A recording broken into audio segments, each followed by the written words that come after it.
A lo largo de estas 5 unidades hemos estado desglosando de manera muy detallada cómo se hace el flujo de información genética a través de la replicación del material genético para duplicar la información cuando las células necesitan dividirse. También hemos visto que esa información genética, que no nada más es un pedacito de DNA, sino que se refiere a genomas completos, pues son los que se replican, son los que se transcriben y son finalmente los que se expresan. Y sabemos que los genomas es la información genética completa referente a un organismo. Y esa información genética es representante pues, de la información del genoma de una especie. ¿Sí? ¿Por qué? Porque sabemos que los genomas de las especies pues están constituidos por un determinado número de cromosomas, por un determinado número de genes, y eso es lo que da identidad a la especie, ¿no? La información genética, el contenido de esa información genética. Cuando hablamos de flujo de información, tratemos de olvidar un poquito el esquema clásico del dogma central de la biología molecular, en donde siempre nos dibujan un pedacito de DNA, un RNA, una proteína, sino que nuevamente volvamos a pensar en este flujo de información genética, pero a nivel global, en donde nosotros tenemos que toda la información genética, que es el genoma, es el que se replica, porque toda la información genética va a pasar de generación en generación. Va a pasar a través de los procesos de división celular, ya sea la que sea, dependiendo del tipo de organismo. Hay fisión binaria, hay gemación, hay mitosis, hay meiosis, o la división que ustedes quieran. Pero el objetivo es replicar esa información genética para pasar esa información a descendientes. Y no nada más pasa un pedacito de información, pasa toda la información genética completa. Y ese proceso de replicación del material genético se da en una situación muy particular, que es cuando la célula se va a dividir. Si las células no se van a dividir, pues la información genética no se replica, simple y sencillamente. Pero entonces, este momento de replicación es en momentos particulares. Las células no están constantemente replicando su información genética, solamente lo hacen cuando las células se van a dividir. Entonces, no es un proceso constante y permanente que las células estén permanentemente replicando su información genética. No solamente es en una condición de división celular. Por otra parte, esa misma información genética se expresa a través del proceso de transcripción, en la cual solamente los genes son los que se van a expresar, son los que se van a transcribir y de ahí se van a hacer muchas copias que son los RNAs. RNAs mensajeros, RNAs de transferencia, RNAs ribosomales. Pero sabemos que no es que nada más se esté expresando un gen. Pensemos en un genoma de bacterias que decíamos que por lo menos tendrán unos 5,000 genes. Esos genomas están constituidos pues por 4,500 genes, por 5,000 genes, etcétera. En el caso del humano, por 30,000 genes. Pero esos 30,000 genes o esos 5,000 genes no se están expresando todos de manera simultánea.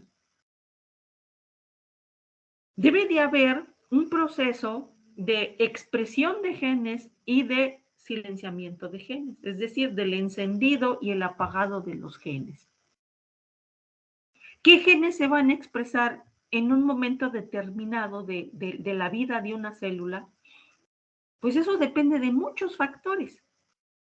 Depende de la etapa en la cual se encuentra la célula, depende de las condiciones ambientales que incluyen cuestiones físicas y cuestiones químicas y cuestiones biológicas.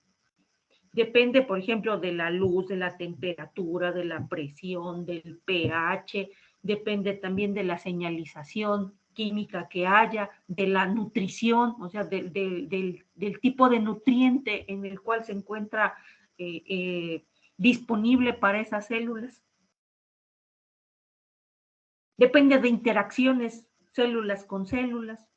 Entonces, los genes que conforman un genoma, pues es un conjunto de genes y que no están actuando de manera independiente, sino que son genes que están interaccionando entre ellos formando redes de información genética. Y esas redes de información genética determinan precisamente el fenotipo, determinan esas características tangibles en la célula que nosotros ya lo visualizamos como la expresión de ese genoma y que finalmente sería pues ya la síntesis de un conjunto de proteínas especializadas que le darán a una célula características morfológicas y estructurales particulares.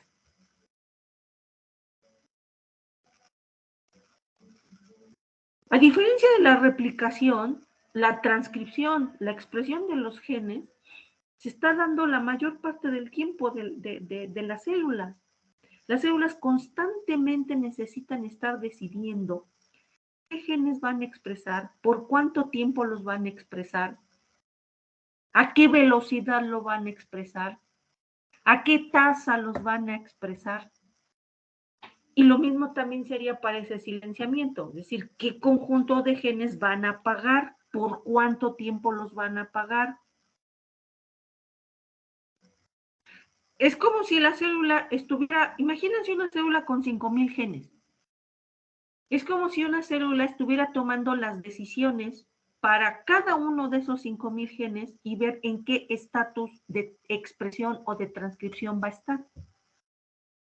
Para cada uno de los genes necesita haber un control de si se va a expresar o no. Esa es una primera pregunta. A ver, ¿se expresa o no se expresa este gen? Piensen haciendo un listado del 1 al 5,000 y es como si la célula estuviera decidiendo, a ver, el gen 1 se expresa, no se expresa, el gen 2 se expresa, no se expresa, el gen 3 y así. Esa sería una primera pregunta.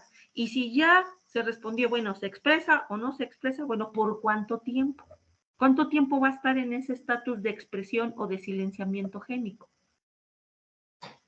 Y si se decidió que ese gen se va a expresar, bueno, ya se pensó en el tiempo. Lo pensó es una forma para acercarnos a imaginar cómo funciona esto, ¿no? Porque el pensamiento pues es una propiedad propia de nosotros como sistemas y que tenemos de nuestro cerebro, ¿no? Pero bueno, digámosle, la célula necesita estar tomando esas decisiones. Bueno, este gen se va a expresar. ¿Por cuánto tiempo se va a expresar? ¿A qué velocidad se va a expresar? ¿Va a ser lento? ¿Va a ser rápido? ¿Va a ser constante? ¿Y cómo es que toma esas decisiones? ¿Cómo es que para todos sus genes, y ahorita si uno piensa en 5,000 genes y pensar en ese proceso para cada uno de ellos, resulta complejo, ¿no lo creen? Imagínense una célula como la de un humano, como una célula que forma el cuerpo de ustedes. Cada célula necesita estar tomando esas decisiones para sus 30,000 genes. ¿Y todo para qué? ¿Por qué se necesita estar tomando esas decisiones del estatus transcripcional de un gen? Pues porque que se exprese significa que va a haber un RNA y que va a haber la presencia de una proteína particular. Que no se exprese significa la ausencia de esa proteína particular. Por lo tanto, controlar la expresión genética es sumamente importante porque las células necesitan estar constantemente controlando la expresión de sus genes para tener forma y funciones particulares, para tener metabolismos, rutas metabólicas particulares, pues para adaptarse a condiciones. No es lo mismo que a una célula las crezcan, por ejemplo, con una fuente de carbono que sea, por ejemplo, glucosa, a que le pongan arabinosa o a que le pongan lactosa. Aunque pareciera muy sencillo eso, pero tener una fuente de carbono como fuente de alimento representa rutas metabólicas distintas para poder utilizar ese nutriente, transformar ese nutriente en energía utilizable por la célula, que es el ATP, y ahí echar a andar todas sus actividades celulares, que incluyen transporte, que incluyen biosíntesis, que incluyen la misma reproducción, la misma procesos de división celular.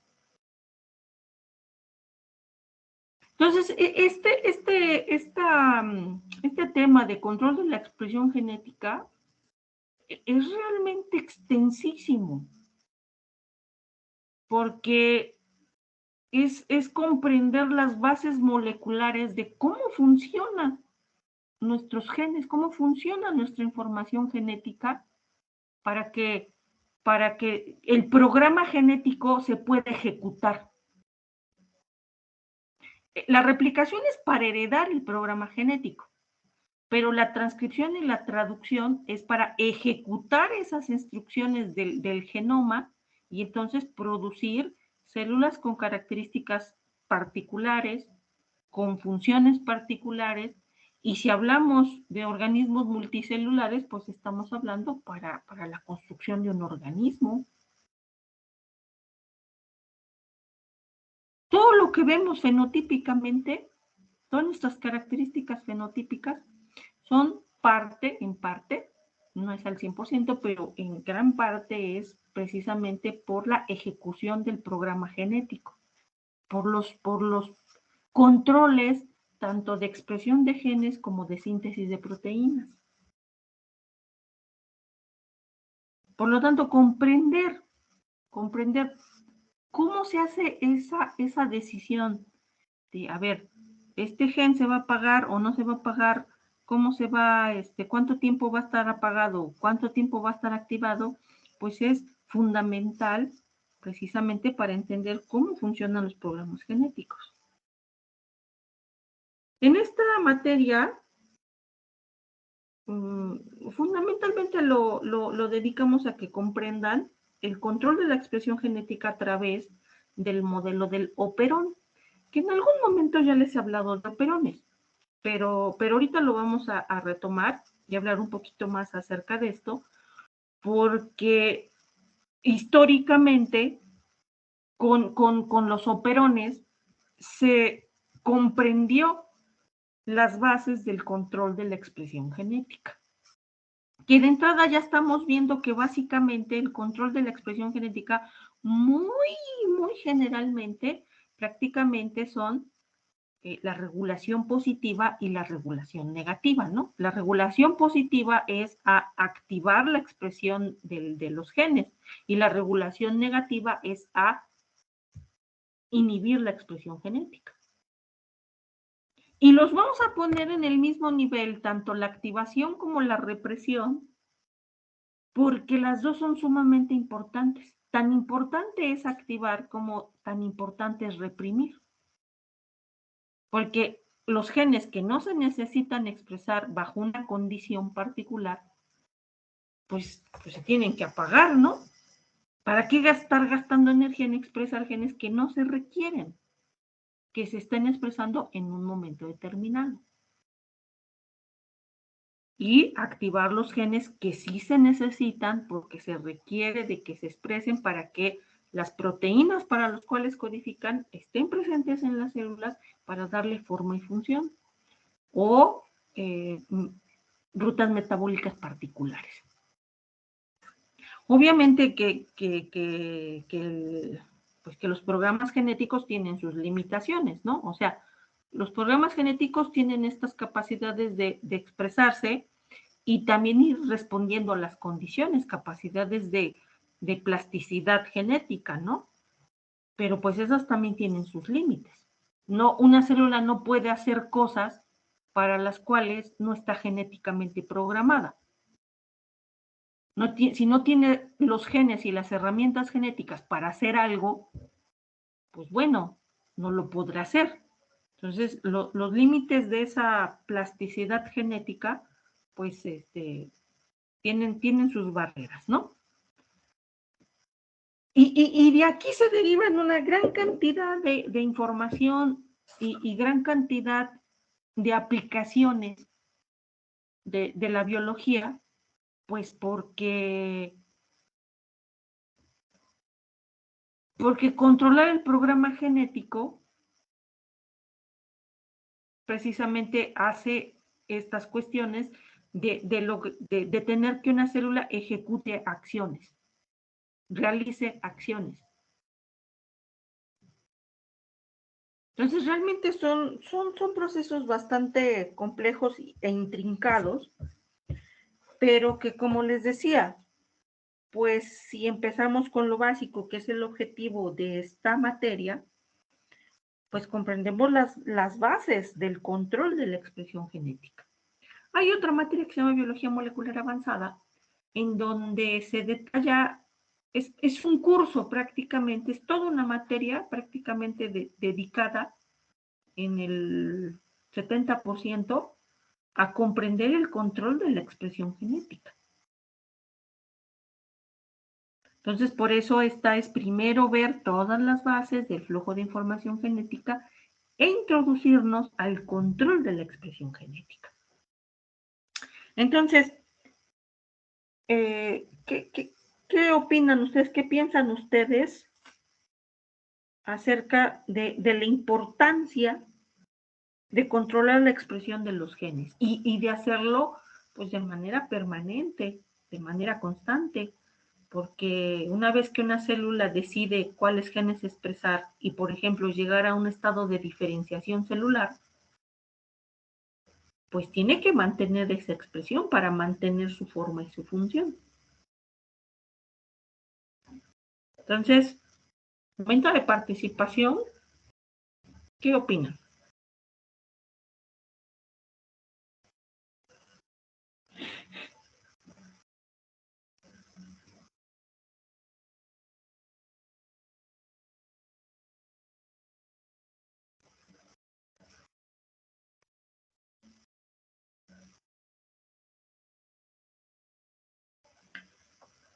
Bueno, profe, yo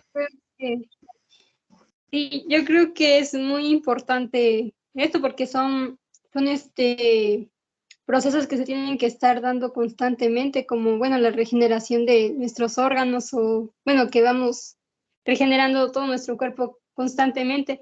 Entonces, si esto no fuera así, si no habría una represión y una expresión de los genes, seríamos, no sé, creo que de ahí surgen enfermedades y podríamos morir. O sea, son procesos que son indispensables para la vida.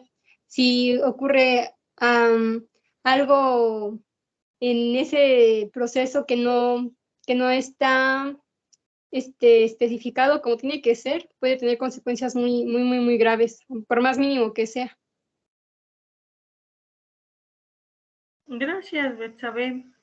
Sí, Betsabe lo oriento hacia un aspecto, por ejemplo, de la patología, de la enfermedad, en la cual si una célula, ahora uno podría pensar, realmente la enfermedad, una parte de la enfermedad, pues podría ser una desregulación en la expresión de genes.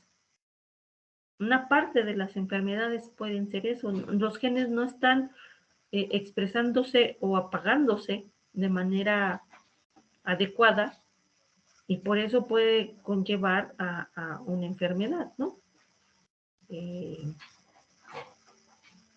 Entonces, como dices, controlar la expresión genética es esencial, es vital, pero también es vital todos los otros procesos que hemos visto. La replicación también es vital. Entonces, pero el objetivo es más bien comprender para qué es esencial. ¿Para qué es esencial el control de la expresión genética? ¿Sí? Gracias, Betsabe. Nancy, ¿quieres comentar algo? Sí. Yo quería comentar que el control de la expresión génica es muy importante porque también nuestras células dependen mucho de esto para desempeñar las funciones que los sistemas o tejidos desempeñan en nuestro cuerpo, además de que también regulan otros procesos como son los hormonales, de crecimiento, entre otros. Y como lo dijo mi compañera Betsabe, también estos se pueden orientar a, pues cuando no se está llevando una regulación génica adecuada, pues puede haber alteraciones pueden ser genómicas, o sea, a nivel de cromosoma. Ahí podemos aplicar lo de las mutaciones que puede suceder en estos casos, y que pues con estas alteraciones se producen enfermedades que hasta algunas veces pueden ser raras y que no se encuentran estudiadas. Eso sería todo. Gracias. Gracias, Nancy. Muy bien la participación de ambas. Y sí, todo el tiempo se tiene que estar controlando la expresión genética. Y para que uno se acerque a comprender esta importancia, pues inmediatamente uno generalmente piensa en organismos multicelulares, ¿no? Porque nosotros mismos somos organismos multicelulares. Y para que nuestros tejidos, órganos y sistemas funcionen correctamente, pues debe de haber un control de la expresión genética apropiado para que nuestras células se dividan correctamente y tengan sus actividades adecuadas pertenecientes al tejido, las células al tejido al cual forman parte, ¿no? Pero cuando hablamos de organismos unicelulares, a veces nos cuesta un poquito más trabajo de comprender ahí por qué es tan importante el control de la expresión genética. Porque como son organismos que son nada más unicelulares, decimos, bueno, ahí qué estado de diferenciación celular o ahí qué tan importante puede ser. Pues igual también los organismos unicelulares hacen las mismas funciones que un organismo multicelular. Se alimentan, hacen respiraciones celulares, se reproducen, hacen mecanismos de transporte, hacen actividades de desplazamiento celular, se comunican con otros organismos unicelulares a través de comunicaciones químicas, o sea, tienen las mismas propiedades que un organismo multicelular. Por lo tanto, no pensemos que estas actividades de control de la expresión genética son necesarias para los organismos multicelulares y no para los unicelulares, sino es para ambos tipos de organismos, ¿ok? Ahora, como yo les decía, bueno, ¿cómo vamos a entrarle a este tema? Pues vamos a tomarlo en los organismos unicelulares y precisamente en las bacterias, en los procariontes. Vamos a hablar de los operones. ¿Ok? ¿Cómo se controla la expresión de un operón? Y esos operones que vamos a tomar como ejemplo son operones del metabolismo de azúcares. A las bacterias les encanta la glucosa como fuente de energía, como fuente de carbono. Les encanta la glucosa para pues, oxidarla en los procesos, por ejemplo, de glucólisis, y de ahí obtener poder reductor para hacer síntesis de ATP. Y ya el ATP es la moneda energética, ¿no? Pero no necesariamente las bacterias siempre van a estar en la mejor condición. Es como también nosotros no siempre tenemos para comer, pues, de lo mejor, ¿no? Pues comemos lo que tenemos, por decir algo así, ¿no? Igual las bacterias comen lo que hay disponible. Bueno, las bacterias heterótrofas, ¿no? Porque pues hay unas bacterias fotosintéticas. Pero también igual en las bacterias fotosintéticas pues hay control de la expresión genética. Entonces no es lo mismo la ruta metabólica para oxidar a la glucosa que para oxidar a otros azúcares, como puede ser la lactosa y como puede ser la arabinosa. Se necesita una maquinaria enzimática distinta para metabolizar glucosa, para metabolizar lactosa y para metabolizar arabinosa. Y así otras fuentes de carbono, otras fuentes de energía, pues necesitarán de maquinarias proteicas para poder hacer su proceso de degradación, una ruta catabólica que permita la degradación de esos componentes. Pero, por lo tanto, entonces una célula puede estar equipada, una bacteria puede estar equipada con genes que codifiquen para proteínas que van a metabolizar glucosa, equipada con genes que van a codificar para proteínas que van a metabolizar lactosa y genes que codifican para proteínas que metabolizan arabinosa. Y entonces, todo ese conjunto de genes va a estar activo todo el tiempo. Pues no. ¿De qué va a depender la activación de esos conjuntos de genes? Pues va a depender del azúcar que esté presente en el medio para poder comer.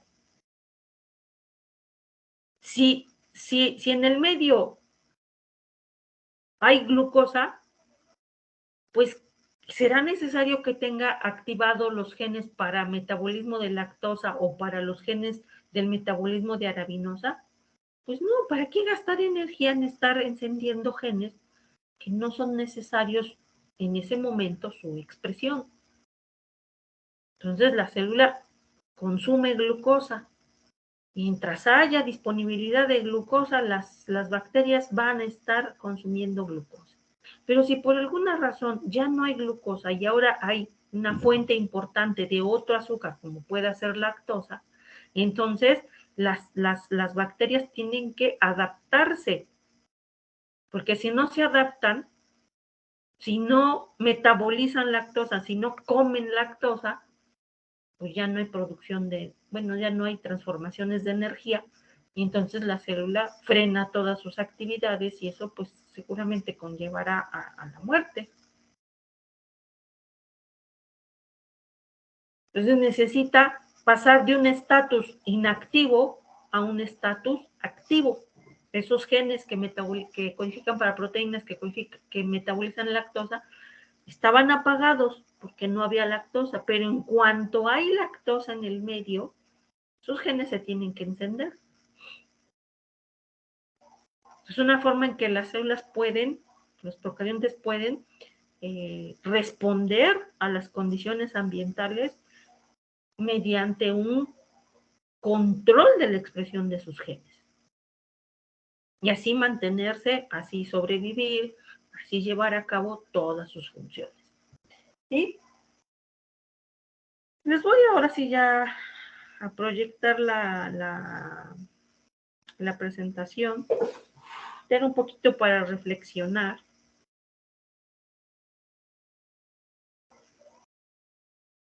Y antes de explicar cómo funcionan los operones, cómo está ese control de la expresión genética positivo y negativo, primero tenemos que respondernos algunas cosas, como por ejemplo, ¿qué es un operón? ¿Ya se está viendo mi pantalla? Sí, profe. Tenemos que respondernos, ¿qué es un operón? ¿Qué voy a entender por un operón?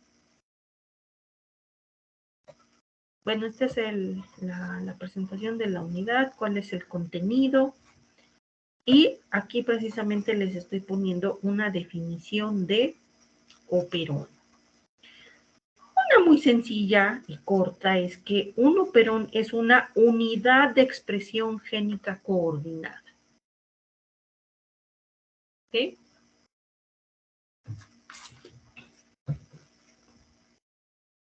Es una unidad de expresión, pues porque es un conjunto de elementos que conforman una unidad que es susceptible a la expresión, al proceso de transcripción, ¿sí? Y está coordinada, pues porque el operón tiene ciertos elementos mínimos, tienen que funcionar de manera coordinada. De hecho, ¿quiénes son esos elementos? Esos elementos son un conjunto de genes estructurales, así se le conoce. Es un conjunto de genes estructurales que su expresión está coordinada por un solo promotor. Esto es un operón. Esa es la característica fundamental del operón, en el cual tenemos varios genes estructurales y la expresión de esos genes estructurales está controlada por un solo promotor. Nosotros ya vimos lo que es un promotor, ya vimos lo que es un gen. Ya sabemos que el promotor es la secuencia río arriba del inicio de la transcripción. ¿Se acuerdan que veíamos así? Sí, por favor, ya se ve. Bueno, les estaba yo comentando que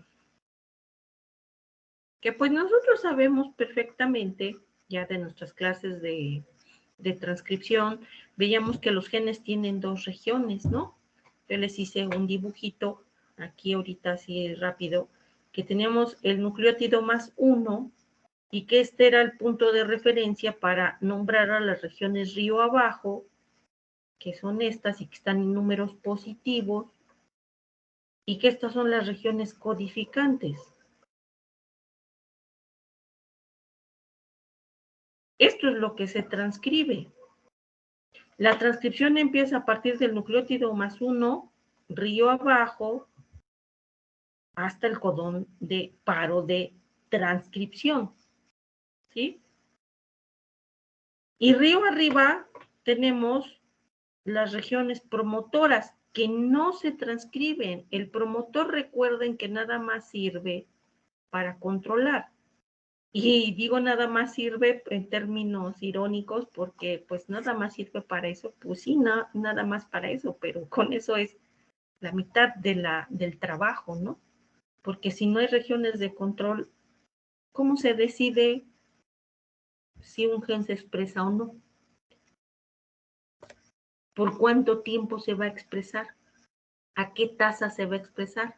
O sea, las regiones reguladoras, las que están en el promotor de los genes, son las que determinan todo el estatus transcripcional del gen. Si se activa, si no se activa, es decir, si se activa o se silencia, si se activa o se silencia por cuánto tiempo, a qué velocidad, etcétera. ¿Sí? Entonces, en las regiones promotoras están esas secuencias de control. Y las que nosotros hemos conocido hasta ahorita son dos. Es la región -10, que es la caja tata, porque estamos en bacterias, estamos hablando de procariontes, y la región -35. Estas dos regiones de control son las que hemos visto previamente. ¿Y qué tan importantes eran? Pues porque aquí llegaba el factor sigma. No sé si recuerden que aquí llega el factor sigma, reconoce a la caja tata y la región -35, y ya que la reconoció, recluta el núcleo de polimerización, pues para que pueda iniciar la expresión del gen. ¿Sí? Entonces, estas regiones reguladoras, eso es lo que están determinando. Están determinando el encendido y el apagado de los genes. Pero como nosotros vamos a explicar el modelo del operón, resulta que en los operones, pues sí, hay un solo promotor, una sola región de regulación, una caja tata, una región -35, las cuales van a controlar la expresión de un conjunto de genes, no nada más de uno solo. Entonces, estos genes se encuentran arreglados uno delante de otro. Entonces, por ejemplo, este va a ser el gen 1 e inmediatamente está el gen 2, inmediatamente está el gen 3. O el gen 4, el gen 5, el gen 6, el 7, el 8, el 9, el 10, el 15, el 20. La particularidad del operón, precisamente como dice la definición, es que es un conjunto de genes regidos por un solo promotor. Y este arreglo es muy particular de las células procariotas. En eucariotes no hay operones. En la célula, bueno, pues a lo mejor puede haber que haya una excepción, pero bueno, la inmensa mayoría es que no hay operones. En las bacterias este arreglo es particular, de tener un conjunto de genes bajo el control de un solo promotor. Y aquí se ve en el esquema, porque tenemos el promotor, un solo promotor, uno solo, que está controlando, que está decidiendo si estos genes estructurales o se encienden o se apagan. Pero lo hace de manera como unidad, es decir, que este promotor decide si el conjunto de genes se enciende. Si se enciende, todos los genes se van a expresar, todos los genes que contenga el operón. Y si se apaga, entonces se van a apagar todos los genes que contenga el operón. No es que unos genes del operón se encienden y otros se apagan, no. O todos se encienden o todos se apagan porque están bajo el control de un solo promotor. En este modelo esquemático de un operón tenemos al promotor y entonces tenemos a 4 genes estructurales que los denominaron como el gen A, el gen B, el gen C y el gen D. Entonces, si el operón se enciende, llega la RNA polimerasa, se une y transcribe toda la información. Entonces tenemos un RNA grandotote policistrónico. No sé si recuerdan esta palabrita que hablábamos en la clase de transcripción, que se producía el RNA policistrónico en el caso de la expresión de los operones, que contiene pues toda la información pues del gen A, el gen B, el gen C y el gen D.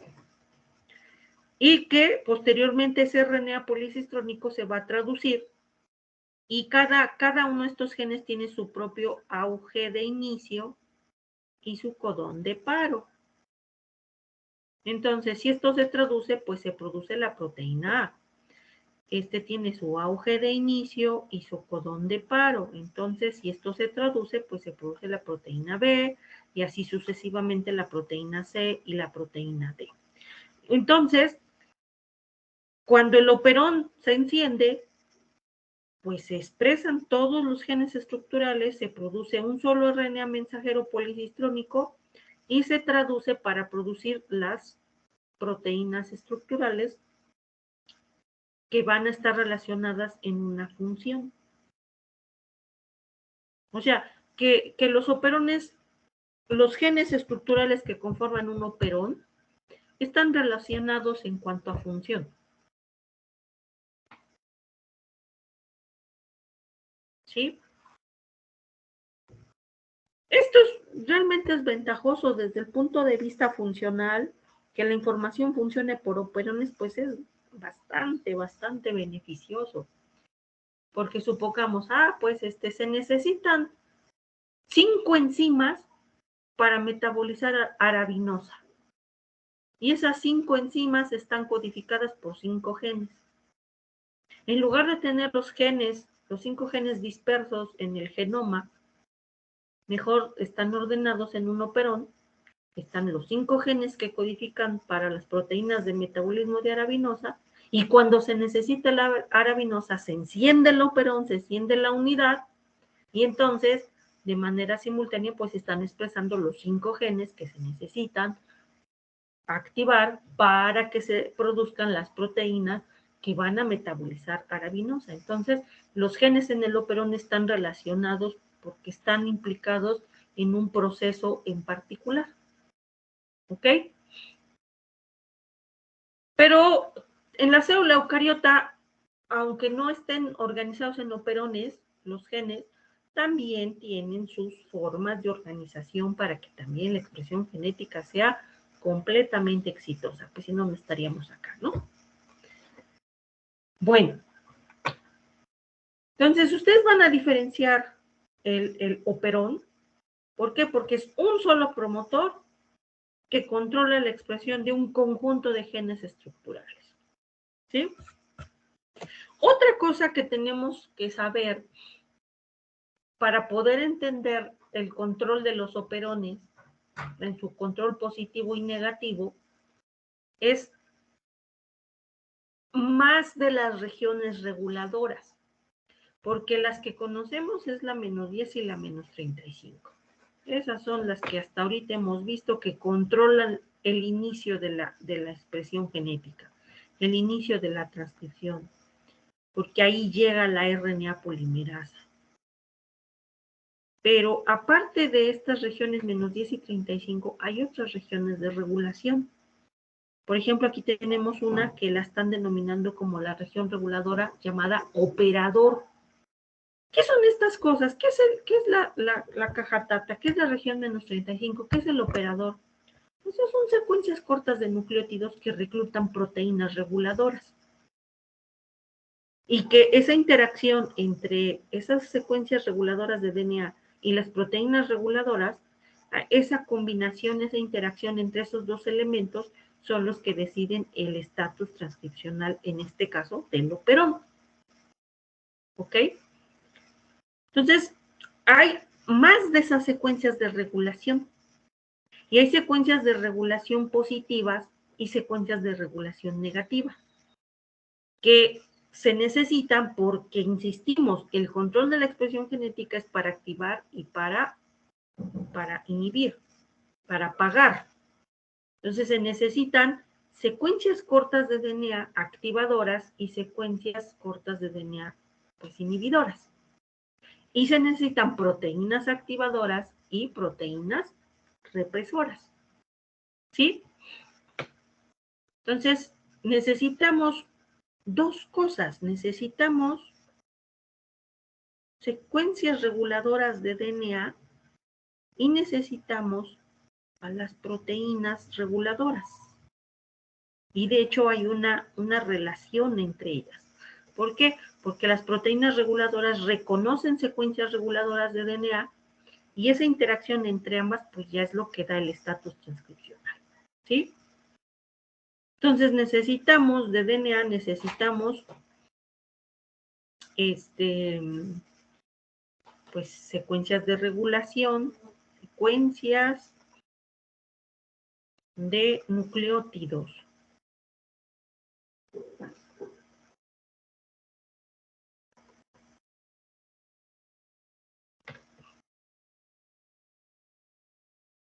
Y que esas secuencias de nucleótidos tengan esas actividades positivas y negativas. Igual para las proteínas, necesitamos proteínas reguladoras activadoras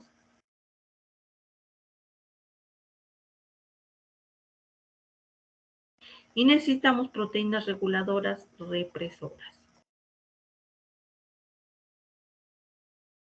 ¿Sí? Entonces, estos activadores se van a unir a las secuencias de regulación positiva y estos represores se van a unir a estas secuencias de regulación negativa.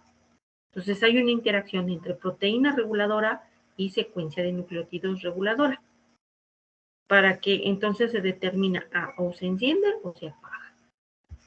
Todo en respuesta a condiciones ambientales. ¿Sí? Entonces, nosotros ahorita vamos a hablar precisamente de estas secuencias de regulación y de las proteínas que se unen a ellas para poder determinar el estatus transcripcional. ¿Sí? ¿Hay alguna duda ahorita con esto?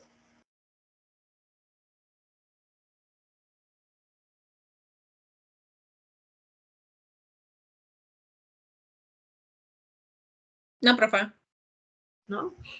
Bueno, de hecho hay muchas formas de llamarlos. Por ejemplo, a las proteínas se le llaman factores de transcripción. En general, ya sea un factor activador o sea un factor represor, pues en general se le conoce como factores de transcripción. ¿Sí? Es un factor de transcripción. Puede ser activador, puede ser represor. Se le conoce también como proteínas reguladoras. ¿Ah? A las secuencias de DNA también tienen sus diferentes nombres, como por ejemplo aquí el promotor, el operador, el potenciador, etcétera. El silenciador, o sea, hay muchos nombres para esas secuencias de regulación.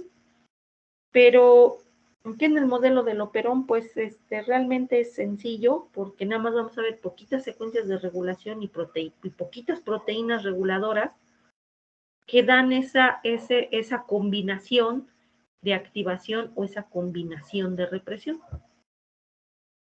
Entonces, pues para ya comprender cómo funciona el operón así como tal, pues vamos a hablar del operón de lactosa. Les había yo dicho en un principio que las bacterias prefieren a la glucosa como fuente de carbono. Mientras haya glucosa, las bacterias prefieren comer glucosa que comer otro azúcar. Pero pues hay situaciones en las que no hay glucosa, solamente hay lactosa. Entonces, ¿qué harán las bacterias? Encapricharse y decir, no me gusta la lactosa y quiero glucosa y no me voy a comer la lactosa. Pues no, pues van a tener que comer lactosa porque eso es lo que hay. Obviamente, si tienen los genes para metabolizar lactosa. Los genes que codifican para enzimas para metabolizar lactosa. Porque hay bacterias que no pueden metabolizar lactosa. Ajá. Entonces, bueno, ¿qué va a pasar? Pues ni modo. Eso hay para comer, entonces, pues hay que comer lactosa. Y la lactosa es un azúcar que está compuesto por una galactosa y una glucosa unidas por un enlace beta-glicosídico. ¿Tá? Entonces, ¿qué hace la célula? Bueno, pues como esto es un nutriente, este está en el ambiente, está en el medio externo. Aquí estas todas son lactosas, las que estoy dibujando de color azulito. Todas estas son lactosa. Entonces, la célula lo que necesita primero que nada es internalizar esa lactosa, meterla al citoplasma. Y ya en el citoplasma, ahora lo que va a hacer es desdoblarla, romper este enlace glicosídico y ahora obtener galactosa y glucosa. Y ahora sí ya tiene su preciada glucosa que va a entrar en glicólisis.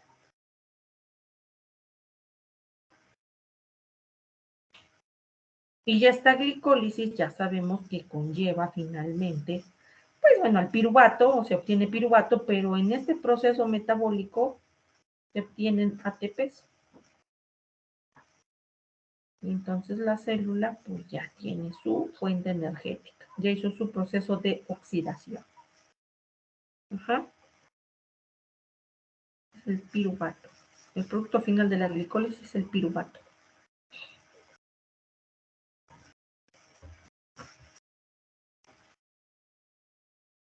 Pero para que esto suceda, ¿qué necesitamos? Pues por lo menos necesitamos de 2 proteínas. Necesitamos de una proteína que funcione como una proteína canal aquí en la membrana citoplasmática. O sea, necesitamos de una permeasa. Esta permeasa lo que va a hacer es facilitar la entrada de la lactosa del medio celular externo al interno. ¿Por qué? Porque la lactosa es un compuesto hidrofílico y no puede cruzar la membrana citoplasmática de manera pasiva.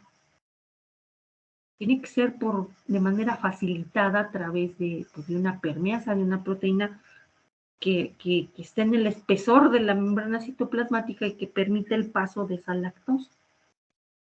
Si no hay esa permeasa, pues así podrá haber la lactosa que quieran en el medio, pero si no hay la proteína que permite el paso de la lactosa, pues no se puede aprovechar ese nutriente.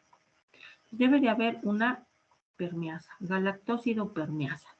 Bueno, ya entró la lactosa por la permeasa. Bueno, ¿y ahora qué? ¿Quién la va a desdoblar?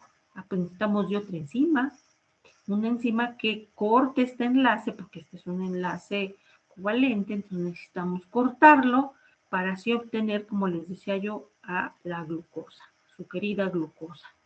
Ya la galactosa entrará en otras rutas metabólicas, ¿no? Por lo tanto, necesitamos una enzima que se llama beta-galactosidasa.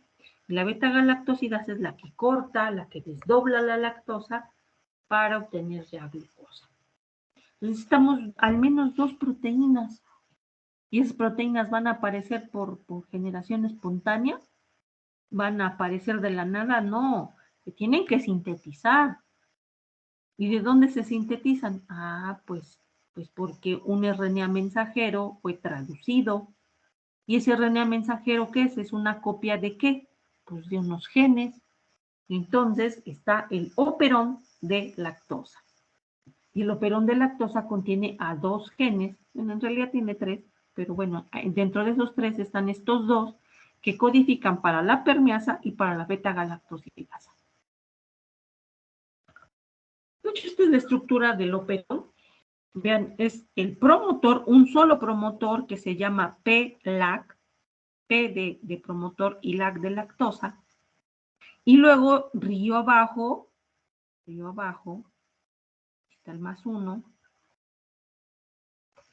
Están los genes estructurales. Están 3 genes estructurales, que es el gen denominado como LAC-Z, LAC-Y y LAC-A. Algunos nada más le ponen como gen Z, Y y A. Son 3 genes estructurales. Entonces, recordamos la definición de operón. Un operón es un conjunto de genes estructurales controlados por un solo promotor. Si se centra en la definición, claro, porque son 3 genes estructurales bajo el control del P-LAC, del promotor de lactosa. Ahí está ya nuestro gen, nuestro operón. Si este se transcribe, bueno, aquí puse mal el +1, porque la transcripción está iniciando acá.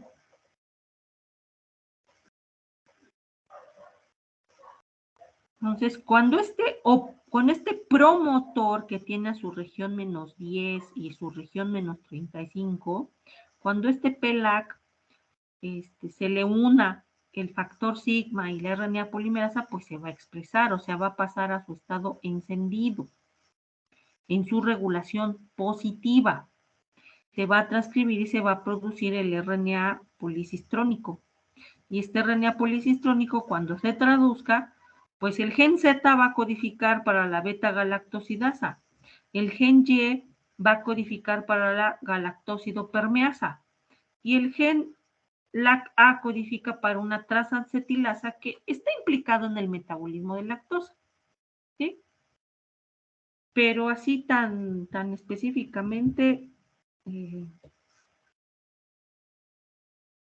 no lo vamos a describir porque los que nos interesan son estos 2. ¿Sí? Bueno, pero se enciende el operón y los 3 genes estructurales se activan. Los 3 se transcriben, se genera el RNA policistrónico y los 3 se traducen. ¿Sí? Pero ¿cuándo se enciende? ¿Cuándo es la condición en la que se va a encender? La condición en la que se va a encender este operón o en la que se va a apagar va a depender de qué cosa. Depende de las concentraciones de los azúcares. ¿Sí? Depende de la concentración que haya en el medio de glucosa y de lactosa. De eso va a depender si se enciende o no se enciende el operón de lactosa. De cómo está la concentración de glucosa, cómo está la concentración de lactosa. Entonces, ¿cuál es la estructura del operón? El operón va desde el promotor hasta el último gen estructural. ¿Sí? Todo esto es el operón. ¿Ok? Ahora vemos que aquí hay otra cosa. ¿Qué cosa es esto? Aquí estoy viendo un gen que dice gen LAC-I con mayúscula. ¿Y esto qué es? Que aparte tiene su propio promotor. O sea, este gen está bajo el control de su propio promotor. Y vemos que este también se puede expresar y se produce un RNA y se produce también una proteína. ¿Pero qué dice de la proteína? Ah, es que es una proteína represora. Este es el famosísimo represor LAC. E históricamente el represor LAC pues, tiene su relevancia porque fue una de las primeras proteínas reguladoras de la expresión genética identificadas, caracterizadas. Esta proteína lo que hace es inhibir la expresión del operón LAC. O sea, esta proteína lo que hace es unirse, el represor LAC lo que hace es unirse a una secuencia de regulación que se llama operador, y al unirse al operador, inhibe la expresión genética del operón LAC. Bueno, pero entonces aquí ya tenemos bajo qué condiciones se enciende y entonces bajo qué condiciones la proteína represor LAC se une a su secuencia de regulación que es el operador y se inhibe la expresión del operón.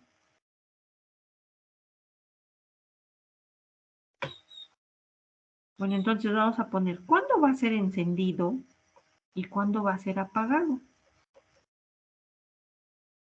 Primero vamos a empezar por el apagado, porque siempre es más sencillo el apagado que el encendido.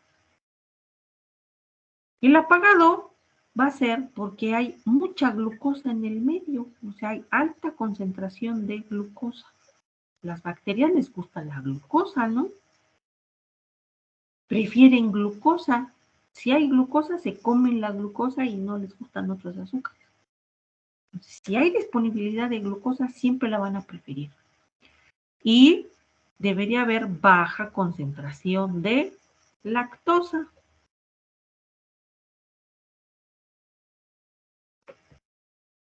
Bajo esa condición, pues este operón tiene que estar apagado porque no se necesita ni de la beta-galactosidasa ni de la permeasa, pues porque hay glucosa. ¿Para qué estar metabolizando lactosa si se tiene glucosa? Luego entra la glucosa y ya se metaboliza, ¿no? No debe de haber gasto energético excesivo. Ahí va a estar apagado. Y entonces cuando está apagado, ¿cómo se logra apagar este operón? ¿Cómo se logra silenciar este operón?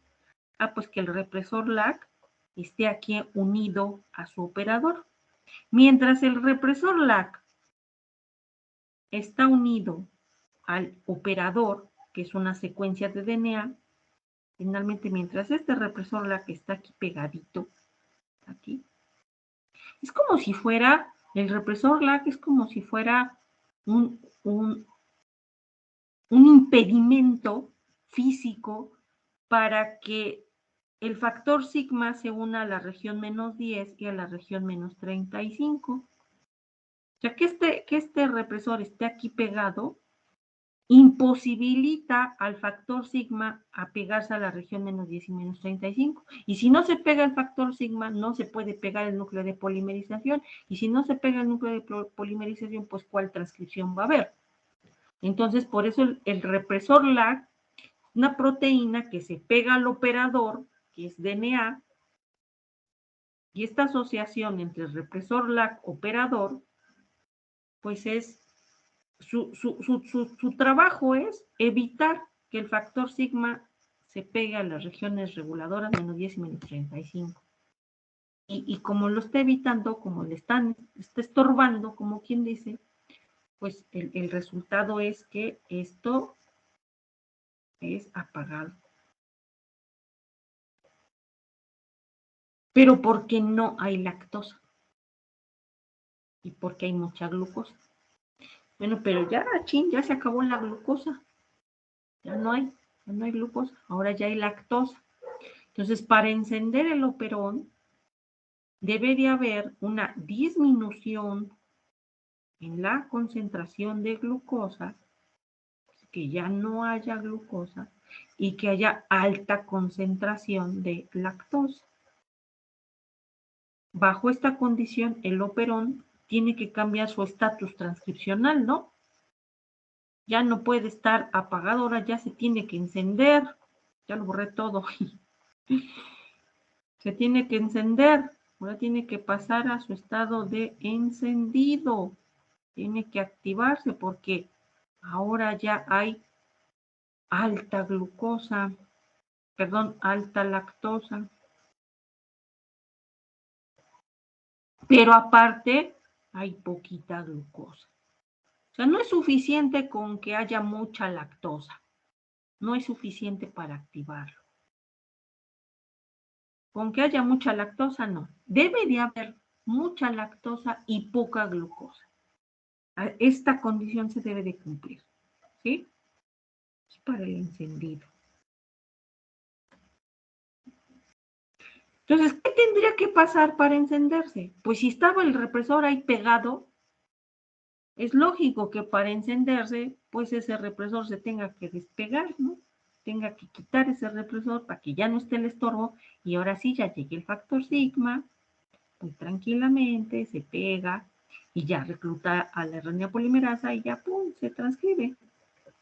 Pues prácticamente la regulación del operón, esta proteína represora LAC, está haciendo algo muy importante, porque si el represor está unido al operador, la consecuencia es apagado. Pero si el represor se despega del operador, entonces la consecuencia es encendido. Este represor que se pegue y se despegue de su operador está siendo el punto de control. ¿Y de dónde salió ese represor? Salió de la expresión de su propio gen. Hay un gen que codifica para este represor y este gen está bajo el control de su propio promotor. ¿Sí? ¿Y esto cómo se está controlando? Ah, pues por las concentraciones de azúcares. Entonces, de hecho, pues vamos a hablar un poquito del represor LAC. El represor LAC es una proteína reguladora negativa, es un represor. Casi todos los factores de transcripción funcionan en forma dimérica, entonces aquí por eso vemos el represor LAC, este es un monómero, y este es el otro monómero, se ve en muchas representaciones, un monómero, otro monómero, un monómero y otro monómero. Y estas son las que ven aquí, estas alfas hélices, todas estas, son las que se pegan al DNA, son las que reconocen al operador, a las secuencias operadoras, que de hecho hay 3 regiones operadoras, no nada más es una como lo representé aquí. Aquí nada más ven que hay un operador, pero en realidad hay 3 operadores. Está el operador O1, el operador O2 y el operador O3. Generalmente el represor LAC se une a 2 de 3. Y el objetivo es pegarse para inhibir que el factor sigma se pegue ahí, a la región menos 10 y menos 35. ¿Sí? Esta es la secuencia del operador. Esta que ven aquí es la secuencia del operador. Para que ubiquen que el operador es una secuencia de nucleótidos y que el represor es la proteína, que es la proteína reguladora.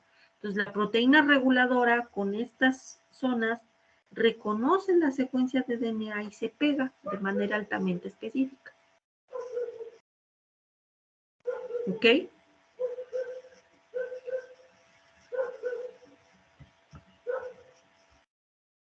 No es muy sencilla el operón de lactosa.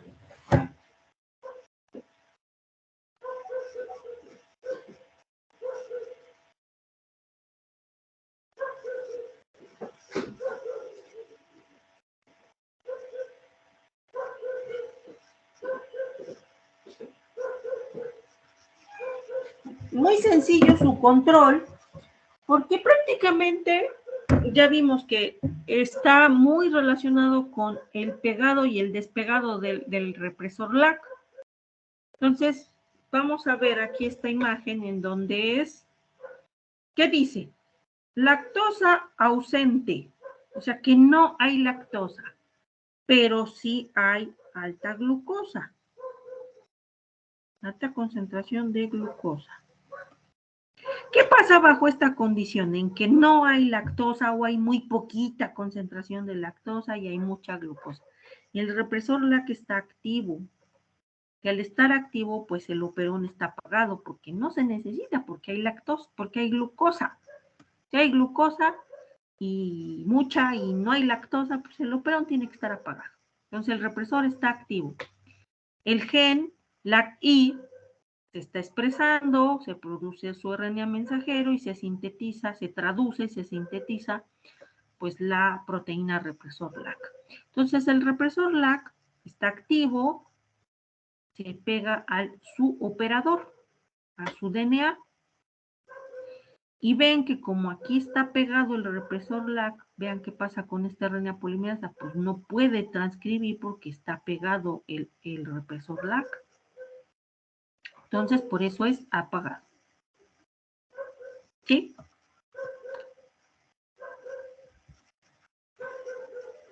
Pero ¿qué pasa? ¿Qué pasa cuando ya hay lactosa? Esta es la otra condición.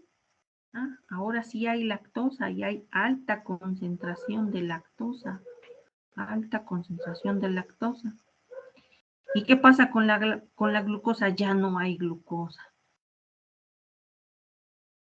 Bajo esta condición el operón se tiene que encender y rápido.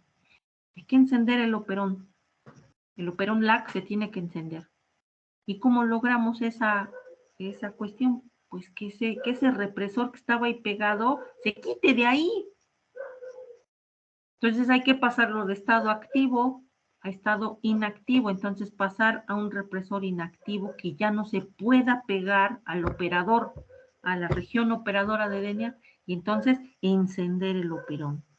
¿Y cómo se logra esto? ¿Cómo se logra inactivar al represor LAC? Pues porque hay la presencia de una sustancia que se le va a denominar como inductor. Y el inductor es, en este caso, es un componente químico que es la alolactosa. Entonces, cuando hay mucha lactosa en el medio, se produce alolactosa. Y la alolactosa se une al represor LAC y esta interacción alolactosa, o sea, inductor-represor, pues cambia la conformación del represor y entonces, ¡pum!, se despega del operador. Y al despegarse, pues ahora sí, la RNA polimerasa ya tiene el campo libre para pegarse al promotor y transcribir. Y al transcribir ya se traduce, ya tenemos beta-galactosidasas, permeasas y transacetilasas, que las tres están involucradas en el metabolismo de lactosa. Toda esta situación se va a mantener ¿hasta cuándo?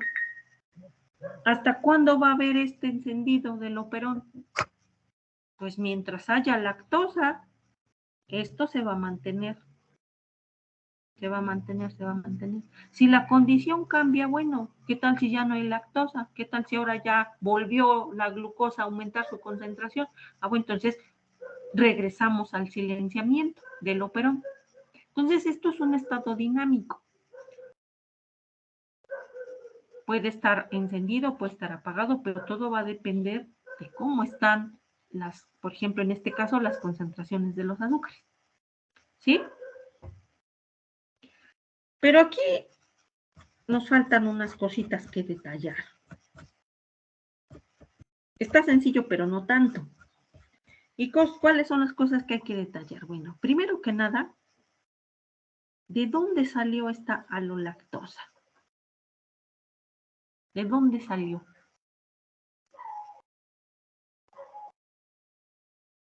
Lo que pasa es que esta alolactosa sale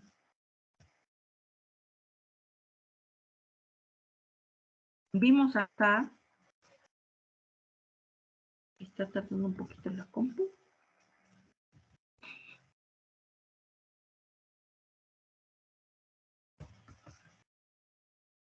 Vimos que la beta-galactosidasa, aquí está, vimos que la beta-galactosidasa desdoblaba a la lactosa en galactosa y glucosa. Ajá. Pero esta misma beta-galactosidasa, una parte de esa lactosa la convierte en alolactosa. Entonces, la beta-galactosidasa puede tomar la vía de desdoblarla, esta vía, a la lactosa y convertirla en galactosa y glucosa. Pero también puede tomar una vía en la cual a la lactosa la transforme en alolactosa.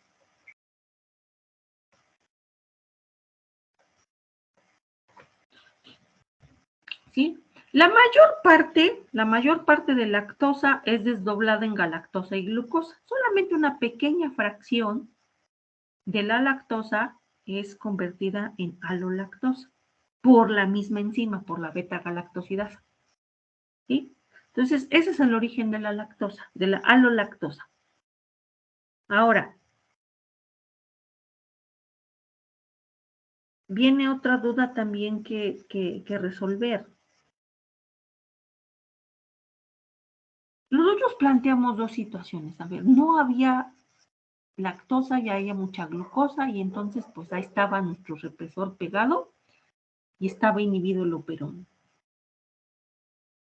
No había expresión.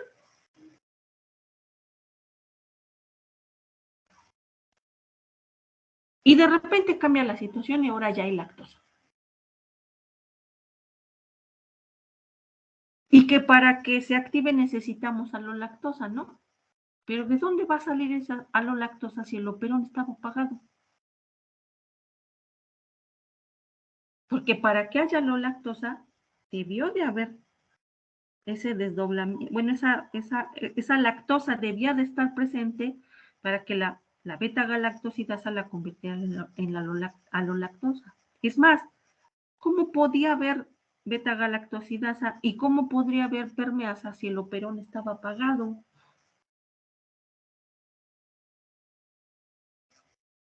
¿Cómo podríamos entender esto? Piensan en un cultivo de bacterias. Y ahí estaban creciendo bien bonito con glucosa, ¿no? Ahí estaba. Tenían mucha glucosa, estaban creciendo, proliferando, así bien bonito. Y de repente, pues nosotros vamos y les cambiamos el medio. Y ahora ya no le pongo glucosa, ahora le pongo lactosa. Cuando estaba creciendo con glucosa, el operón estaba apagado. ¿Y ahora cómo le va a hacer para encenderlo? Si para encenderlo necesitamos que ese represor se despegue, pero para que se despegue debe de estar el inductor, que es la alolactosa.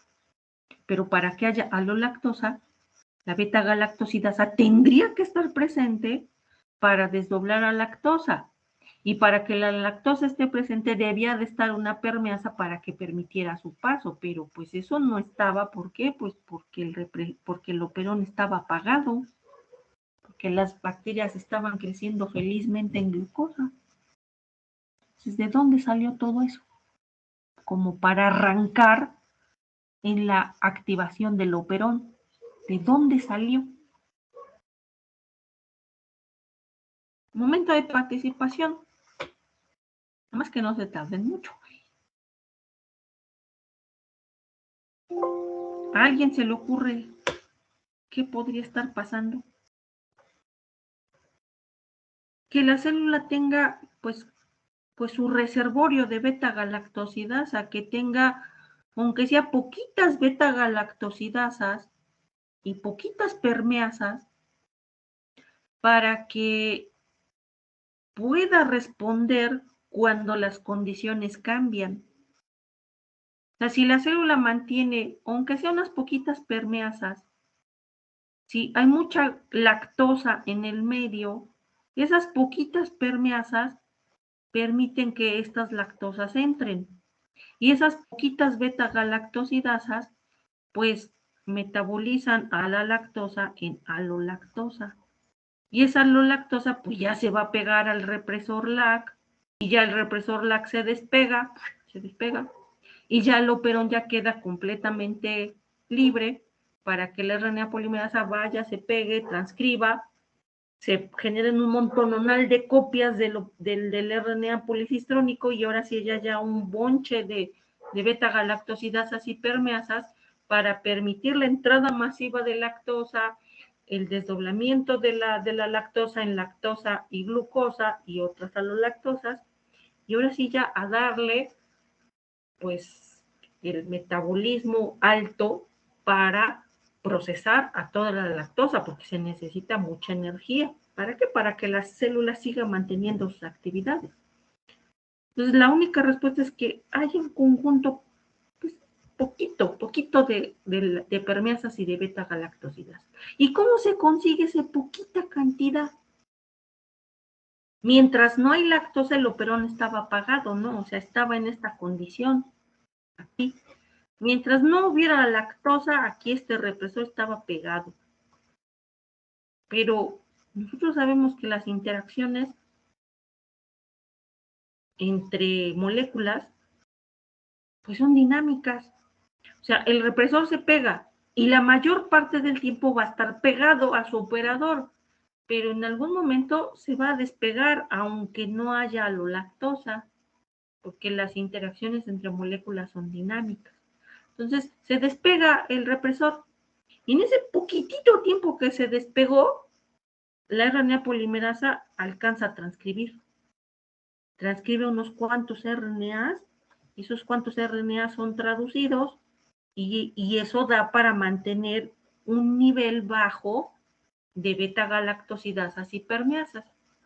Y casi inmediatamente pues se vuelve a pegar el represor LAC y se apaga el operón. Ok, entonces, pues ya entendimos que para encenderlo necesita ver el inductor, que es la alolactosa, y que la alolactosa es una molécula que se deriva del metabolismo de la lactosa, que funciona como inductor, que se pega al represor y hace que éste se despegue del operador, y ya se activa la expresión del operón, porque la RNA polimerasa se pega y ya se sintetiza el RNA policistrónico. Pero la activación también requiere de la presencia de una proteína activadora. O sea, no es suficiente nada más con la RNA polimerasa, también se necesita de una proteína activadora que haga que esta transcripción sea potenciada, sea muy fuerte. Entonces hay una proteína que se llama la proteína CAP o la proteína CRP. El nombre de CAP viene de proteína activadora de catabolitos y CRP viene de proteína receptora de AMP cíclico. Pero es la misma, o sea, CAP o CRP es la misma proteína. ¿Sí?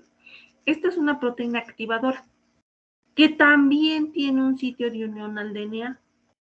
Vean, esta es la secuencia de DNA, esta es la secuencia reguladora, este es el DNA, y aquí se va a pegar la proteína CAP, o si quieren llamarla CRP. Fíjense a dónde está ubicada. Miren, esta es la posición -10, la caja tata. Aquí está la región -35 y unos nucleótidos más arriba está el sitio CRP, que este es el DNA. Entonces aquí se pega el factor sigma. Aquí se pega la proteína CAP. Aquí en este operador se puede pegar el represor LAC. Pero ¿quién se va a pegar? Todo depende de las condiciones, de las concentraciones de azúcares. ¿Quién se pega y quién no? Al DNA, pues depende de esas concentraciones de azúcares, ¿no? Bueno, pero resulta que estábamos en una condición de activación, y en esa condición de activación ya el represor LAC ya se despegó porque había alolactosa. Y el factor sigma también ya se pegó, ya reclutó al núcleo de polimerización y ya está aquí una RNA polimerasa aquí ya reclutada. Pero solita como que la RNA polimerasa trabaja así como que medio lento. Necesita de ser activada, necesita de potencia. Entonces la proteína CRP se une a su sitio de DNA, y lo que hace es influenciar a la RNA polimerasa para que ésta tenga un trabajo mucho más eficiente y veloz. Ajá, entonces, es una proteína activadora. CRP es una proteína activadora. Pero para que CRP se una, necesita que haya AMP cíclico. Entonces, CAP o CRP necesitan del AMP cíclico para que se pueda pegar al DNA. Y ya unida al DNA, entonces ahora sí tiene su influencia positiva sobre la RNA polimerasa, y entonces ya se activa el operón y se activa de manera súper eficientemente, de manera muy potencial. ¿Sí? Vean aquí esta interacción, esta es la RNA polimerasa, aquí están las subunidades alfas, porque acuérdense que estaba la beta prima, que eran como las mandíbulas. Aquí estaba una mandíbula, aquí estaba otra mandíbula, y aquí estaban las unidades alfa, y por aquí estaba la omega. Entonces, esta proteína CAP interacciona con las alfa 1 y alfa 2, y esta interacción hace que la RNA polimerasa trabaje muy activamente. ¿Sí? Entonces, para concluir,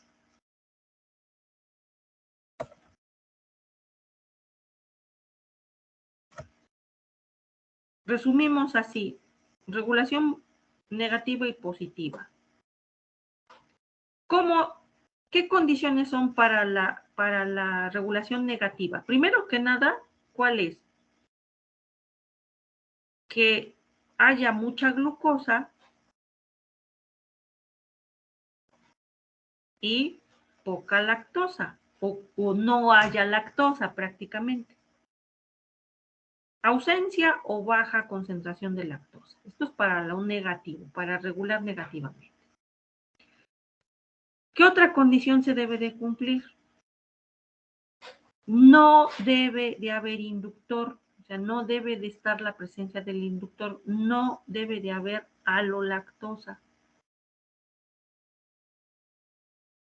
O sea, lactosa, o sea, ausencia de inductor. Aparte, no debe de haber AMP cíclico, debe de haber baja concentración de AMP cíclico. Y bajo estas condiciones, ¿qué va a pasar? El represor LAC va a estar pegado al operador. Y entonces no hay expresión del operón de lactosa. ¿Sí? ¿Qué va a pasar en el proceso de activación? En el proceso de activación del operón, entonces, la glucosa debe de disminuir su concentración mucho, niveles muy bajos, o también estar ausente, y la lactosa estar en muy alta concentración. Lactosa concentrada altamente. Eso nos pone en el contexto de que va a haber presencia de inductor. Entonces, si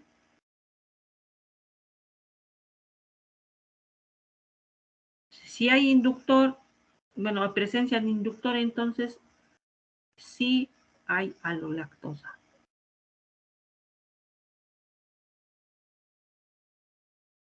Bajo esa condición, la alolactosa se une al represor. Ya vieron, aquí está el inductor. Si hay presencia de inductor, el inductor se une al represor LAC, y el represor LAC pues se despega, ¿no? Bueno, aquí pareciera que está unido, pero pues es que se tiene que despegar, ¿no? Ya no se pegó el represor al operador. Y aparte, ¿qué más necesitamos? Necesitamos que haya reclutamiento de RNA polimerasa, pero aparte también necesitamos que haya aumento en la concentración de AMP cíclico. ¿Para qué? Para que el AMP cíclico se una a CRP, la proteína CRP, y CRP se una a sus sitios CRP, y entonces activa la RNA polimerasa, y con esto ya se produzca el RNA policistrónico y se traduzca a obtener beta-galactosidasas, permeasas y transacetilasas. Entonces, esto es para negativo y esto es para positivo. ¿Ok?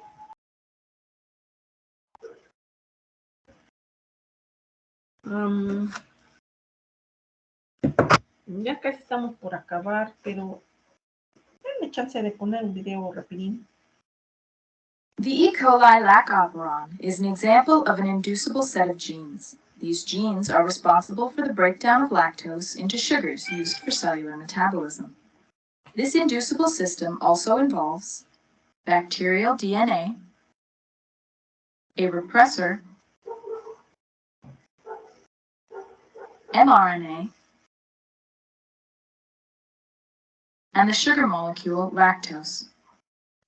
This animation will only focus on 2 of the 3 proteins encoded by the lac operon, beta-galactosidase and permease. Gene expression can be induced or turned on when a specific inducer molecule appears in a cell.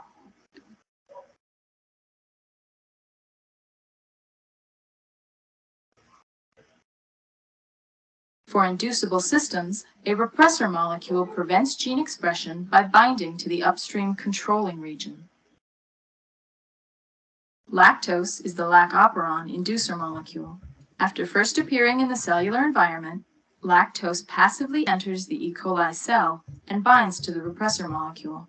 This binding releases the repressor from the controlling region. At this point, RNA polymerase can begin transcription of the operon. Here we show 2 of the 3 lac operon genes being transcribed into mRNA.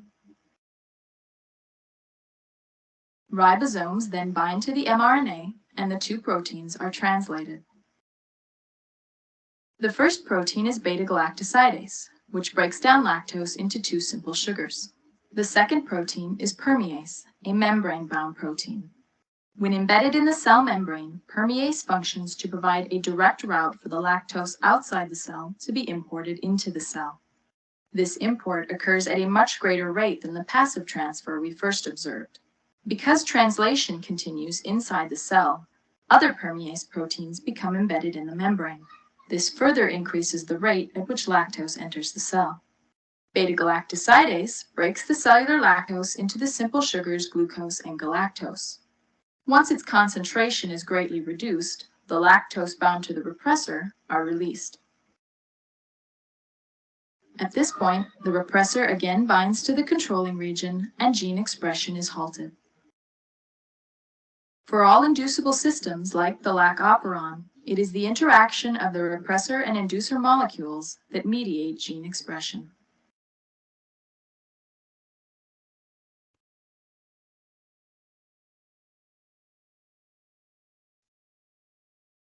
Bueno, en este video, pues se expresa que es un sistema inducible precisamente porque la molécula alolactosa está funcionando como el inductor, que al pegarse al represor hace que se despegue y con eso se está induciendo la expresión del operón.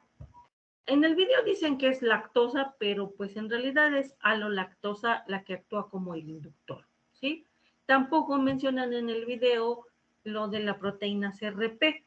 Sin embargo, pues finalmente es una animación, es una representación del sistema simplificado, pero por eso yo les explico los detalles para que tengan la información completa y ustedes ya a través de esta animación les quede mejor comprendido el proceso. ¿Ok? Pues bueno, eso sería del operón de lactosa. Y vamos a ver otros operones en las siguientes clases para que les quede bien comprendido el proceso de regulación. Entonces, con esto podemos darnos cuenta que las células pueden controlar la expresión de sus genes para adaptarse a una condición nutrimental. Hay glucosa y no hay lactosa, hay lactosa y no hay glucosa. Entonces, es una condición nutrimental que le va a permitir a la célula continuar con sus actividades, seguir alimentándose, seguir teniendo sus actividades metabólicas y seguir sobreviviendo. Si no hiciera ese switch entre apagar y encender estos operones, entonces la célula no podría adaptarse, no podría responder a un cambio en la disponibilidad de nutrientes, y entonces pues ya no podría adaptarse y ya no podría tener la capacidad de supervivencia.